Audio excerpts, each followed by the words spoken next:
Hello दोस्तों, कैसे हो आप सब। तो आज हम करेंगे a-b स्क्वायर के फार्मूला की मदद से अपने क्वेश्चंस को एक्सपेंड। हमारी फर्स्ट पार्ट में हमने 2 क्वेश्चन सॉल्व कर लिए थे, आप हमारी प्लेलिस्ट में जाके देख सकते हो।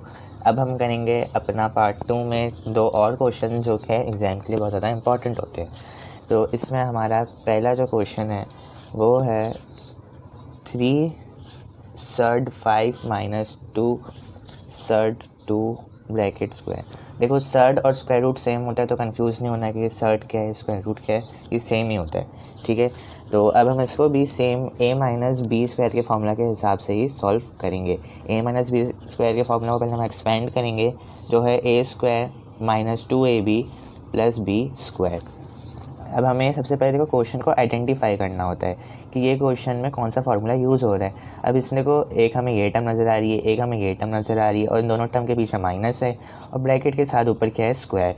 तो ऐसा तो एक ही फार्मूला हमें पता है, जो है a माइनस बी स्क्वायर। तो थोड़ा सा दिमाग लगाना पड़ता है कि कौन से क्वेश्चन के साथ कौन सा फार्मूला जा रहा है। जैसे a माइनस बी स्क्वायर होता है, a प्लस बी स्क्वायर होता है, a minus B a plus B का होता है, ऐसी ये a माइनस बी स्क्वायर का फॉर्मूला। यहाँ पर a जो है वो 3 स्क्वायर रूट 5 को सपोज किया है, और b जो है वो हमने 2 स्क्वायर रूट 2 को सपोज किया है। ठीक है, अब सिंपली जहाँ जहाँ पर इस फार्मूला में a आता जाएगा हम वहाँ 3 स्क्वायर रूट 5 डालते जाएंगे, और जहाँ जहाँ पर b आता जाएगा हम वहाँ पर 2 स्क्वायर रूट 2 डालते जाएंगे। यहाँ पर a स्क्वायर है यानी कि 3 स्क्वायर रूट 5 स्क्वायर, फिर माइनस डालेंगे, फिर 2 है तो हम 2 एज इट इज़ लिखेंगे, a यानी कि 3 स्क्वायर रूट 5, फिर b है b यानी कि 2 स्क्वायर रूट 2, फिर है प्लस की साइन, फिर वापस b है तो b का मतलब क्या होता है 2 स्क्वायर रूट 2, और ऊपर क्या है स्क्वायर, तो हमने स्क्वायर एज इट इज़ डाल दिया है। ठीक है, अब हम इसको सिंपली जो है वो सॉल्व करना स्टार्ट करते हैं। देखो यहीं पर जो है ज़्यादा मोस्ट मिस्टेक्स होती है, तो इसको अच्छे से देख लो। अभी देखो यहाँ पर अभी ये पूरी ब्रैकेट है, अब इस ब्रैकेट के साथ लगा है स्क्वायर। अब ये जो स्क्वायर है ये इस ब्रैकेट के अंदर के हर नंबर के साथ क्या हो रहा है, मल्टीप्लाई हो रहा है। ठीक है, अब ये जो स्क्वायर है वो 3 के साथ भी मल्टीप्लाई हो रहा है, और ये जो स्क्वायर है ये स्क्वायर रूट 5 के साथ भी मल्टीप्लाई हो रहा है। ठीक है, सबसे पहले हम 3 का स्क्वायर निकालेंगे। 3 का स्क्वायर होता है 9। अब क्या है 5, अब 5 के ऊपर क्या लगा हुआ है, रूट लगा हुआ है। अब आपको पता होगा 2 के साथ जो है वो सर्ड या बोलो स्क्वायर रूट या अंडर रूट, ये क्या होता है, कैंसिल हो जाता है। अगर बाहर स्क्वायर है तो उसके तो जो नंबर के साथ स्क्वायर रूट हो या सर्ड हो, ठीक है, तो वो क्या हो जाएगा, कैंसिल हो जाएगा। अब अगर ये कैंसिल हो गया है तो 5 एज इट इज़ नीचे आ जाएगा। ठीक है, अब इन दोनों के बीच में पहले रूट था, अब रूट कैंसिल हो गया है, तो अब क्या होगा, ये मल्टीप्लाई। ठीक है, बहुत बच्चे इसको 95 लिख लेते हैं, बट ये 95 नहीं है, बीच में से मल्टीप्लाई भी, तो 9 मल्टीप्लाई बाय 5 है। ठीक है, फिर माइनस है तो माइनस एज इट इज़ डालेंगे। अब देखो यहाँ पर क्या है 2, फिर इसके साथ है 3 स्क्वायर रूट 5, और फिर है 2 स्क्वायर रूट 5। अब इनके यहाँ हमारे पास यहाँ पे हमें 2 सर्ड्स नज़र आ रहे हैं, एक सर्ड है स्क्वायर रूट 5 और एक सर्ड है स्क्वायर रूट 2 का। ठीक है, यहाँ पे हमें 2 ये नज़र आ रहे हैं।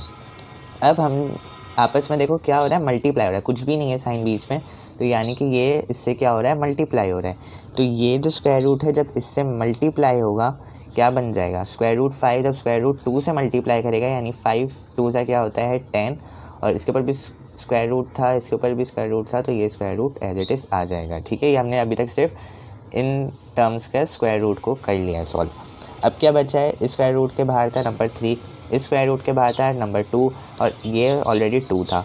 अब सबसे पहले ये 2 जो है इस 3 के साथ क्या करेगा, मल्टीप्लाई, तो 2 3 सा हो जाएगा 6।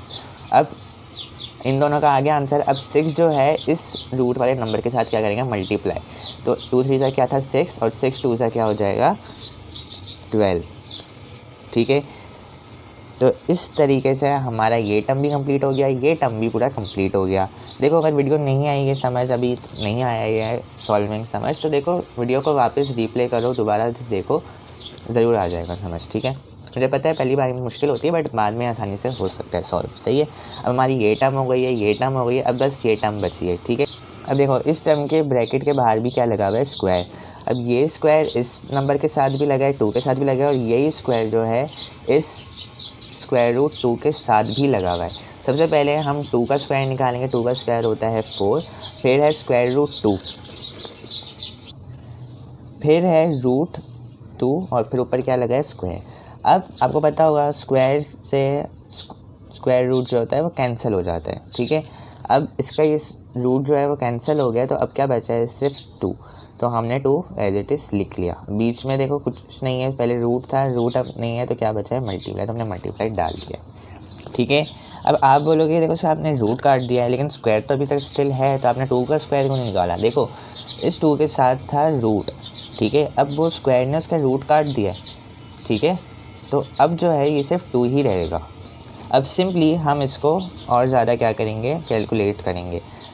9 5 से क्या होता है 45, माइनस की साइन एज इट इज़ आ जाएगी। फिर है 12 स्क्वायर रूट 10, ये भी जो है एज इट इज़ आ जाएगा, ठीक है, क्योंकि पहले से देखो हुआ है सॉल्व, ये मल्टीप्लाई होना बाकी था, ये मल्टीप्लाई होना बाकी था, तो इसको हमने करा। अब 4 2 से क्या होता है 8, इसी के साथ हमारी जो है 8 है, ठीक है, तो इसके साथ हमारी 3 वैल्यूज़ आ गई है। अब सिंपली -12 स्क्वायर रूट 10 ये एज इट इज़ आ जाएगा, ठीक है, क्योंकि देखो ये 3 टर्म्स हैं ना, इस टर्म के साथ कोई स्क्वायर रूट में नंबर है ना इस टर्म के साथ कोई स्क्वायर रूट में नंबर है, सिर्फ इसी टर्म के साथ स्क्वायर रूट में नंबर था, तो ये पूरी जो टर्म है ये हमने एज इट इज़ लिख दी। देखो इसके पहले है माइनस, तो हमने माइनस भी एज इट इज़ डाल दिया, ठीक है। अगर यहाँ पे प्लस होता है कुछ भी नहीं होता तो हम यहाँ पे प्लस डालते हैं, लेकिन देखो इस टर्म के साथ शुरू में क्या लगा है माइनस, हमने माइनस डाला, ठीक है। अब यारी टर्म हो गई हमारी कंप्लीट, अब सिर्फ ये और ये टर्म बची है, ये है +45 और ये है +8। अब जब हम इन दोनों को हमने ऐड किया तो क्या बना, देखो 45 + 8 क्या होता है 53, तो ये हमारा है आंसर 53 - 12 स्क्वायर रूट 10, और ये हमारा है आंसर। देखो पार्ट 2 में हमने ये कंप्लीट किया, अब हम पार्ट इसका 3 भी बनाएंगे जिसके अंदर हम एक और जो है वो क्वेश्चन सॉल्व करेंगे। मेरा मकसद था कि पहले दूसरा सम उसको भी मैं इसमें करूँ, लेकिन वो इससे थोड़ा सा ज़्यादा लेंदी है, तो वीडियो बहुत ज़्यादा लेंदी हो जाएगी, इस वजह से ये हमारा पार्ट 2 है, और फिर हम पार्ट 3 में अपना नेक्स्ट क्वेश्चन भी सॉल्व करेंगे। तब तक के लिए बाय, अपना ख्याल रखना, और साथ में नेक्स्ट वीडियो के लिए चैनल को सब्सक्राइब ज़रूर कर लेना यार, ठीक है, चलो बाय।